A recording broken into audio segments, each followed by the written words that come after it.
리플리라고 하는 영화이고요. 원작 소설이 있는데 이 소설과 이 영화에서 리플리 증후군이라고 하는 표현이 나타나게 됩니다.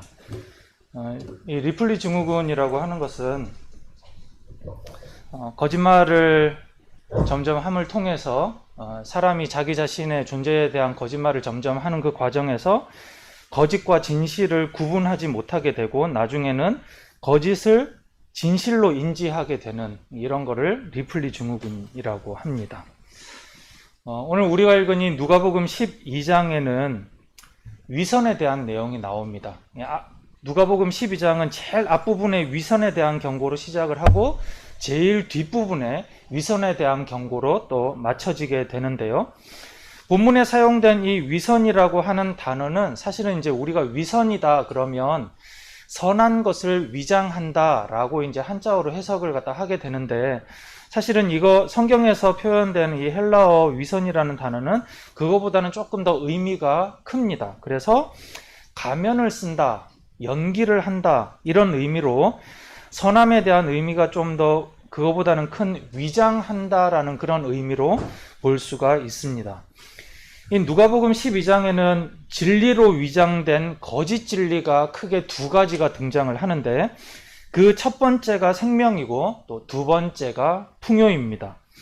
오늘 우리가 읽은 이 본문에서는 그 첫 번째 생명에 대한 내용이 나오는데요. 오늘 본문 4절과 5절에서 주님은 이렇게 말씀을 하십니다. 내 친구인 너희에게 내가 말한다. 육신은 죽여도 그 다음에는 그 이상 아무것도 할 수 없는 자들을 두려워하지 말아라. 너희가 누구를 두려워해야 할지를 내가 보여주겠다. 죽인 다음에 지옥에 던질 권세를 가지신 분을 두려워하여라. 그렇다 내가 너희에게 말한다. 그분을 두려워하여라. 주님께서는 우리가 가장 두려워하는 것, 우리뿐만 아니라 인생을 살아가는 모든 사람이 궁극적으로 두려워하는 것은 결국 생명을 잃는 것, 그리고 생명의 위협이라는 것을 알고 계셨습니다. 예수님은 예수님의 친구들, 자신의 친구들이라고 표현을 하죠. 예수님을 따르는 사람들, 예수님을 믿는 사람들에게 그 사람들이 생명의 위협을 받는다면 그 이유는 바로 예수님을 믿고 따르기 때문인 것이죠. 가깝게는 유대교의 사람들, 예수님 당대에야 주변에 있는 유대교의 사람들이 위협이 되겠죠. 그리고 조금 더 나아가면 로마 제국의 군인들과 시민들까지 그들의 위협자가 될 것입니다. 초대교회 때에는 옆집 사람들이 어제까지 인사를 나누고 친절하던 사람들이 그들이 기독교인이라는 것을 아는 순간 신고해서 하루아침에 집과 재산을 잃고 노예가 되거나 죽임을 당하는 그런 경우들도 굉장히 많았습니다. 그들에게 있어서는 예수를 믿는다는 자체가, 예수를 믿는다고 드러내는 그 자체가 그들에게 있어서 생명의 위협이었죠. 그렇기 때문에 그들이 생명의 위협을 받지 않고 안전하게 살아갈 수 있는 길은 굉장히 쉬운 길이었습니다. 예수님을 부인하고 예수님을 따르지 않으면 됐어요. 하지만 그들은 그렇게 하지 않았죠. 왜냐하면 육신이 죽는다고 해서 끝나는 것이 아니라는 것을 그들은 믿었기 때문입니다. 물론 이것은 예수님을 믿는 믿음과 관련된 부분이긴 하지만 우리에게 있어서는 조금 더 포괄적으로 죽음에 대한 모든 것이 다 여기에 포함될 것입니다. 질병이든 사고든 나이가 들어서이든 생명을 잃는다는 그 자체에 대해서는 우리는 사실 두려워하죠. 그렇다면 하나님은 우리가 육체적인 죽음을 신경 쓰지 말라고 하시는 걸까요? 그리스도인들은 그냥 육체적인 죽음에 대해서는 신경을 쓰지 말고 그냥 자신만만하게 무모하게 이렇게 살라고 이야기를 하는 것은 결코 아닐 것입니다. 사실은 본문을 보면 하나님은 도리어 우리 자신보다도 더 세밀하게 우리의 생명을 신경 쓰신다고 말씀을 합니다.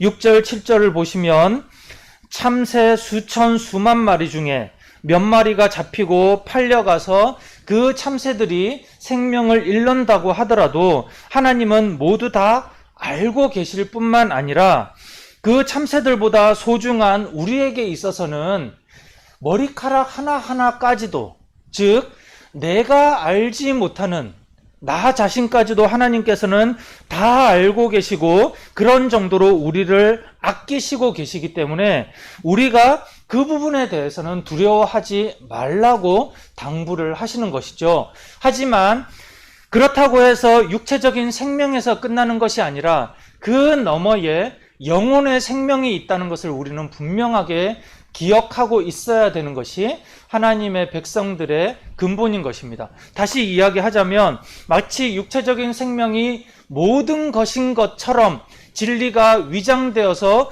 우리를 유혹한다라면 우리는 그 부분에 넘어가서는 안 된다라는 것이죠. 두 번째는 풍요에 대한 것입니다. 이 부분은 누가복음 12장 우리가 읽은 그 본문 뒤쪽에 나오는 것인데요. 우리가 잘 아는 어떤 부자에 대한 비유를 예수님께서 들려주십니다. 한 부자가 있었어요. 그 부자는 굉장히 큰 부자였는데 그 해에 엄청나게 많은 수확을 거둬들입니다. 기존에도 부자였는데 그 해에 더 많은 수확을 거둬들이는 것이죠. 그런데 이 양이 얼마나 많았냐면 지금까지 여러 채의 창고가 있었는데 그 창고 안에 넣기에는 턱없이 부족해서 창고를 더 크게 지어야만 했습니다. 수확량도 너무나 많아서 그 창고에 다 넣기만 하면 몇 년 동안이나 써도 될 정도여서 몇 년 동안은 아무런 일을 하지 않고 놀고만 먹고 살아도 될 정도의 그 정도의 양을 부자가 거둬들이게 된 것이죠. 지금까지도 부자였지만 더없이 풍요로워진 그 부자가 자신에게 이야기합니다. 이 부분은 제가 예전에도 한번 같이 나눈 적이 있는데 이 부분을 쭉 읽어보시다 보면 나라고 하는 표현이 유독 많이 등장을 합니다. 내 재산, 내 소유, 내 영혼, 내라고 하는 표현을 굉장히 많이 쓰고 있는데 오늘 거기에서 보면 부자가 자기 자신에게 이야기를 합니다.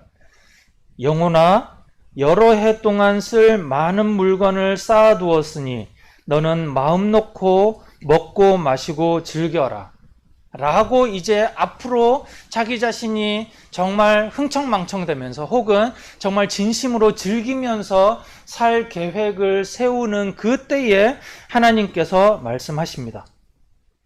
오늘 밤에 네 영혼을 내게서 도로 찾을 것이다. 본인이 스스로가 착각을 하는 것이죠. 내 영혼이다. 나의 생명은 내 소유다. 내가 거두어들인 이 많은 것들은 나의 것이다. 라고 할 때 하나님께서 딱 한마디로 그에게 이야기를 하시는 것이죠. 네 거라고 생각을 하느냐? 내가 주었다. 내가 다시 찾을 것이다. 그러면 지금까지 너의 것이라고 착각했던 그 모든 것들이 정말 너의 것일까?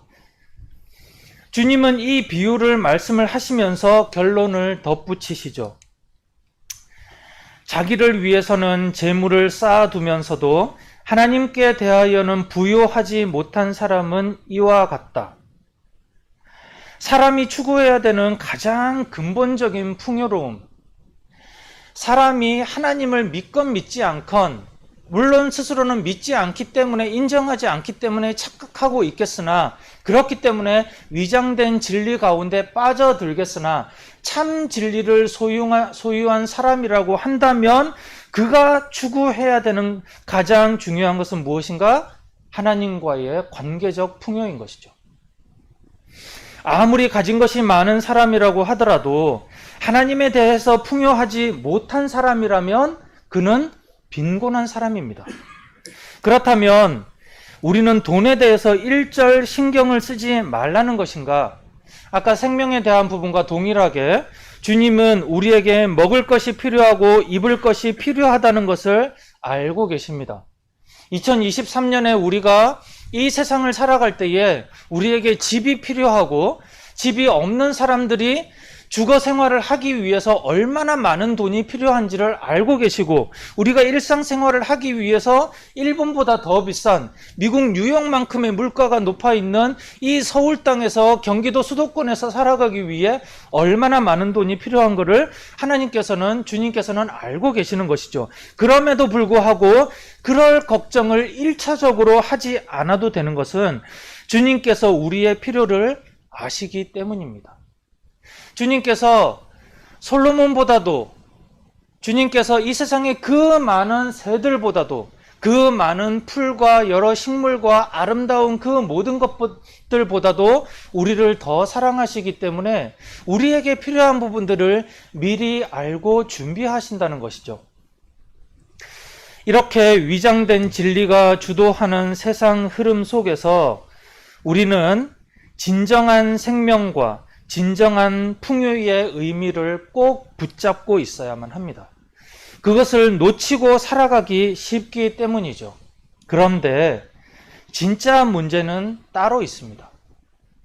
누가복음 12장을 쭉 읽다 보면 주님께서 이 부분에 대해서 굉장히 예민하게 경고의 말씀을 하시는데, 그 진짜 문제는 이 위장된 거짓 진리가 교회 안에 들어와 있다는 것이 진짜 문제가 아니라, 하나님의 백성에게 영향을 미치는 이 진짜 문제는 거짓 진리가 주도하는 세상에서 이 문제를 모른 척하고 자신도 그 흐름에 맞춰서 살거나 아니면 그런 문제가 나에게 있다는 것조차 아예 모른다는 것이 진짜 문제인 것입니다. 예수님께서 비유로 말씀을 하십니다. 한 종이 있었습니다. 그 종은 주인의 가장 큰 총애를 받았습니다. 자기 밑에는 자기가 관리해야 되는 굉장히 많은 다른 종들이 있었습니다. 주인이 어느 날 먼 길을 떠나시면서 그에게 모든 것을 맡기고 가십니다.